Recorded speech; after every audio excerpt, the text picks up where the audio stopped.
안녕하세요. 네오젠 과학 전문학원에서 고1 팀장을 맡고 있는 김원주입니다. 2025년 2학기 기말 통합과 주역고 내신 분석 리포트 시작해 보도록 하겠습니다. 일단 주역고가 시험 범위가 좀 튀었습니다. 다른 학교들이랑 다르게 진도 범위가 화학 파트하고 물리 파트가 이번에 들어갔습니다. 그래서 아마 공부하는 데 있어서 여러분들이 좀 더 어려운 부분들이 포지션이 되어 있기 때문에 조금 더 공부하는 데 난이도가 높았다라는 생각이 들고요. 기본적으로 주역고 시험 범위는 일반적으로 올해 이렇게 튀었는데 내년에는 어떻게 될지는 또 모르겠습니다.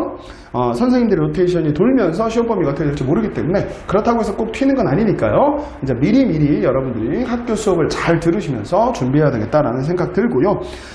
작년 기출 문제에 비해서는 주역고가 난이도가 조금 하향 곡선을 좀 그리고 있습니다. 그래서 주역고 자체의 난이도가 원래는 초창기에 되게 높았었지만 지금 점점 난이도를 좀 떨어뜨리고 있다라는 생각을 해두시면 될 것 같고요.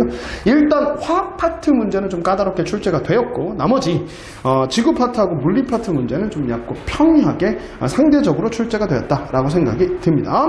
대표 문항 분석 보면서 하나하나 보도록 하겠습니다. 자, 일단 2번 문제죠. 이거 많이 봤던 문제죠, 여러분. 산화환원에서 금속 반응성 문제요. 금속을 2개를 넣고 어떻게 반응하는지 이온의 개수 묻는 문제입니다. 그러니까 요거는 많이 풀어봤지만 여러분이 또 계산 실수가 될 수 있기 때문에 꼼꼼하게 문제 정리해 주시면 좋을 것 같고요. 5번 문제, 이것도 금속 반응성 문제입니다. CuSO4, 2가지가 나와 있고요. HCl에도 넣습니다. 그러니까 2가지를 하나의 문제로 만들었기 때문에 여러분들이 꼼꼼하게 금속 반응성을 공부해 내셨다면 이 문제 푸는 데 있어서 그렇게 어렵진 않았겠지만 두 문제를 한꺼번에 만들었기 때문에 여러분들이 조금씩은 아마 혼선이 있을 수도 있겠다. 그래서 반드시 화학 파트 문제들은 어려운 레벨의 문제까지 꼼꼼하게 풀어야 되겠다는 생각을 다시 한번 갖습니다. 그리고 9번 문제 같은 스타일이 수능 모의고사형 스타일이죠. 그리고 이런 부분의 문제들도 많이 우리가 봐왔던 유형의 출제입니다. 그래서 고난이도 문제에 속하는 거고요. 여러분들이 이 문제의 중화반응 문제에서 패턴을 어떻게 잘 잡는지에 따라서 문제풀이 과정이 쉬워질 수도 있고 어려워질 수도 있기 때문에 꼼꼼하게 한번 봐두시면 되겠고요.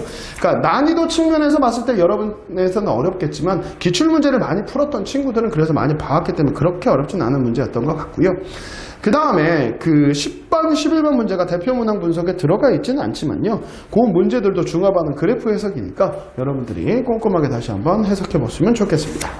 그리고 12번 문제가 화학 반응에서 열출입이라고 해서 요번에 신설로 들어간 단원입니다. 그 단원은 예전에 여러분이 중학교 때 배웠던 열출입 과정하고 거의 비슷하긴 하지만 얘들을 좀 꼼꼼히 외우시고 이 화학 반응이 흡열 반응인지 발열 반응인지를 꼼꼼하게 암기하는 정도만 정리해 두시면 충분히 풀 수 있었다라는 생각을 해 봅니다. 그리고 그 다음 문제를 보면 16번 문제입니다. 이 파트는 태양에너지 파트죠. 그래서 핵융합 반응에 대한 문제가 나와 있고요. 그렇게 디테일하게 나오지는 않았지만 그래도 양성자, 중성자 이런 거 정도 구분할 수 있을 정도, 그리고 핵융합 반응식, 수소 핵융합 반응식을 쓸 수 있을 정도는 돼야 되겠다라는 생각을 해봅니다. 그리고 18번 문제가 전자기 유도 발전기에 대한 문제고요.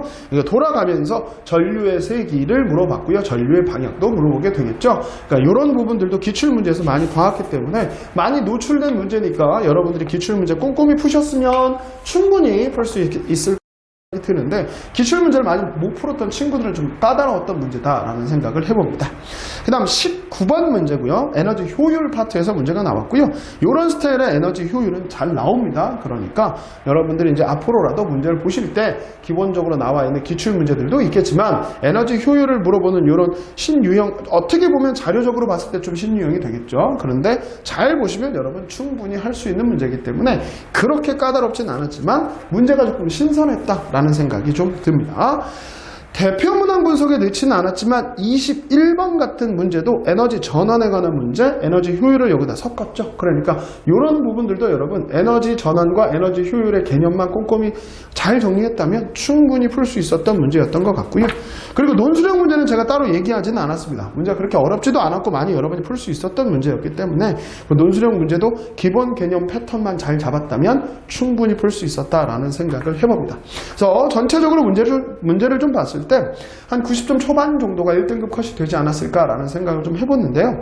기본적으로 전자기 유도와 화학 파트가 동시에 나왔기 때문에 문제 난이도를 확 높이지는 않았던 것 같습니다. 그래서 기본적으로 기출문제를 꼼꼼히 풀고 다만 난이도 부분에 있어서는 좀 더 올라갈 수도 있기 때문에 고난이도 문제나 고2, 고3 기출문제들 우리 수업하면서 연습했던 것들을 좀 더 꼼꼼하게 정리해야지만 좋은 성적을 받을 수 있지 않을까라는 생각을 해봅니다. 2025년 2학기 기말 통합과 주역고 내신 분석 리포트 여기서 마치도록 하겠습니다. 감사합니다.